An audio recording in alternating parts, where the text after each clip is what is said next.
Dieu a visité son peuple.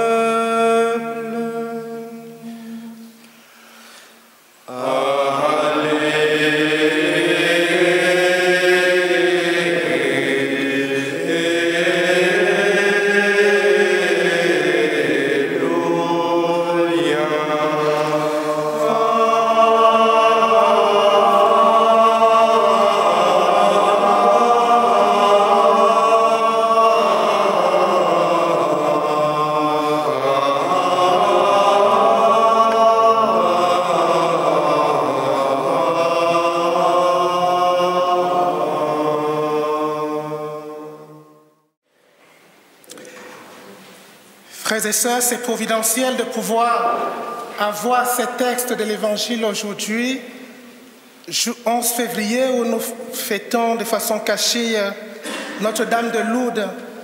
Et nous savons tout le bien qu'elle a fait pour chacun de nous et pour plusieurs personnes atteintes de maladies.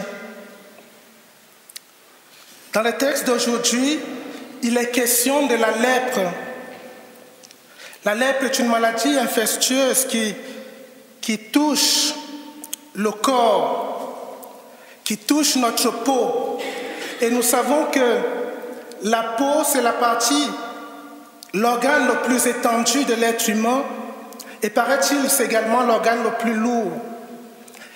Il fait 2 mètres carrés et pèse 3 kg chez les hommes adultes et 5 kg chez les femmes. Mais là n'est pas la question. La peau, c'est l'organe qui nous met en contact avec l'extérieur.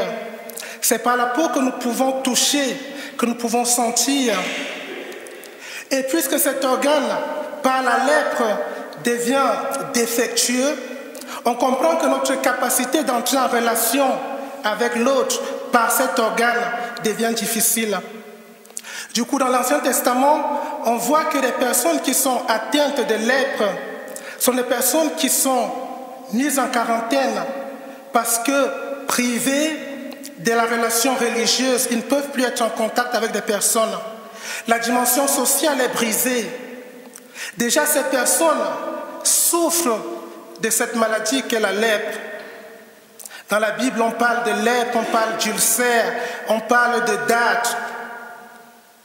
Toutes ces maladies qui atteignent le corps. Et je me suis demandé, est-ce que c'est de là que vient l'expression qu'on emploie très souvent quand on parle de quelqu'un qui souffre? On dit, il a mal dans sa peau.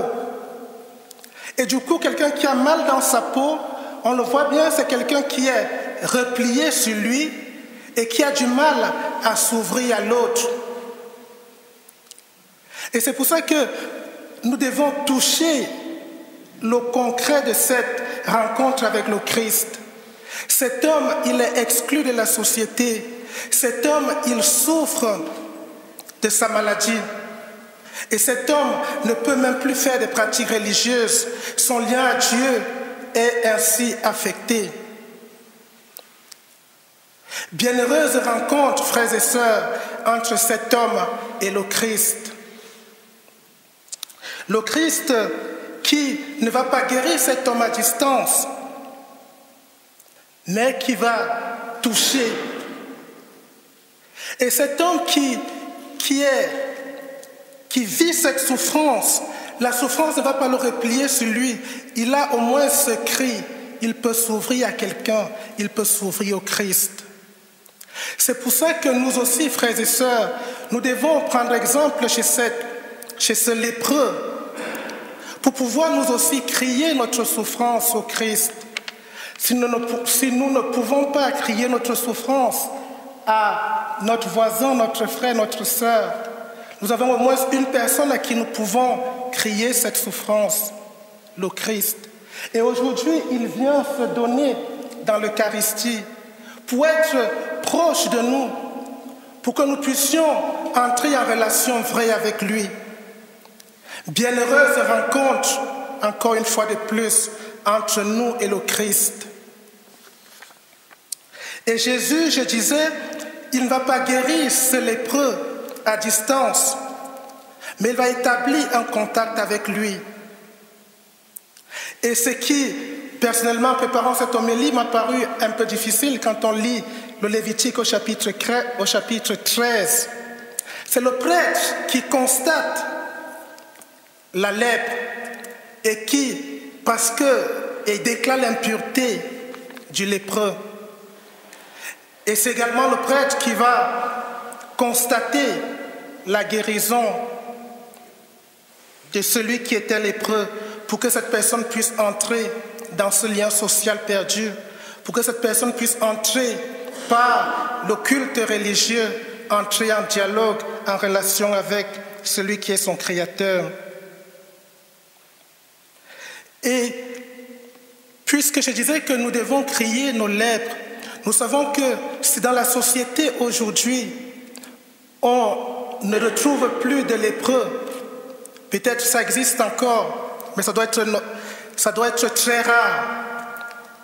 Si nous ne retrouvons plus de lépreux, nous trouvons toujours dans nos sociétés des personnes qui vivent cette souffrance, la souffrance de l'exclusion, une souffrance objective où certaines personnes qui pensent être exclues de la société, exclues d'une décision, exclues d'une réflexion, toutes les exclusions que nous pouvons imaginer.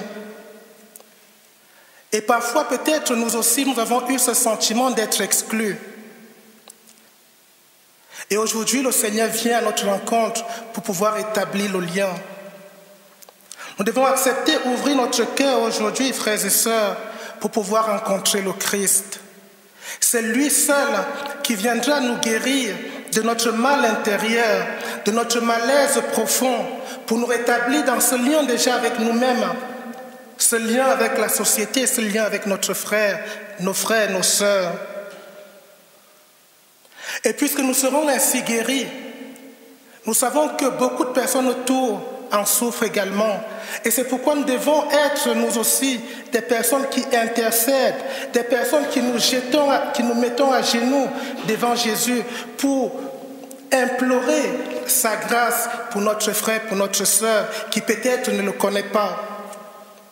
Bien de monde aujourd'hui sont dans une souffrance ou vivent des souffrances tellement atroces, mais ne savent pas à qui se confier. Soyons des imitateurs de Saint Paul, ou alors imitons le Christ.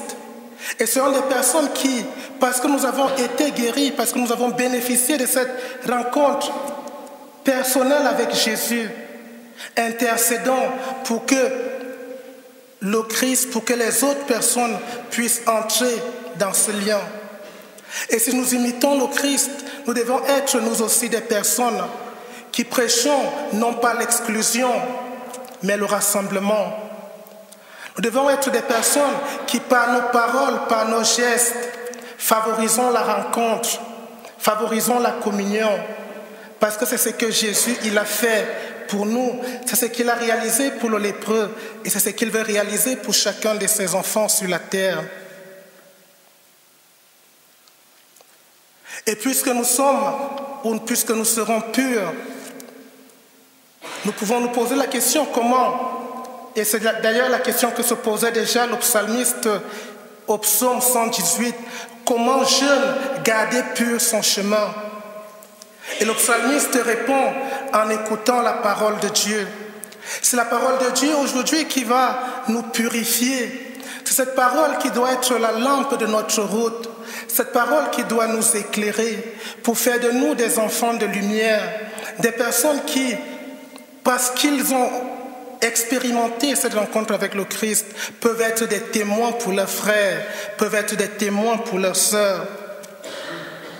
Et je voudrais vous proposer, frères et sœurs, nous sommes à l'approche du temps de carême. Nous pouvons prendre la résolution de pouvoir, pendant ce temps de carême, au moins lire un livre biblique pour pouvoir entrer de façon concrète en relation avec cette parole. Les frères et les sœurs le font déjà. Mais choisissons un livre de la Bible pour que ce temps de carême soit un lieu, un moment où Dieu nous restaure, un moment où Dieu nous purifie, puisque c'est sa parole qui le fait pour chacun de nous. Que Jésus, en venant dans l'Eucharistie aujourd'hui, frères et sœurs, découvre notre pauvreté, nous découvre tels que nous sommes, qu'il puisse nous guérir, nous donner la grâce de la paix et qu'il puisse rétablir tous les liens brisés dans nos cœurs pour que nous soyons des hommes et des femmes témoins de son amour pour chacun de nous, pour nos communautés, pour le monde d'aujourd'hui. Amen.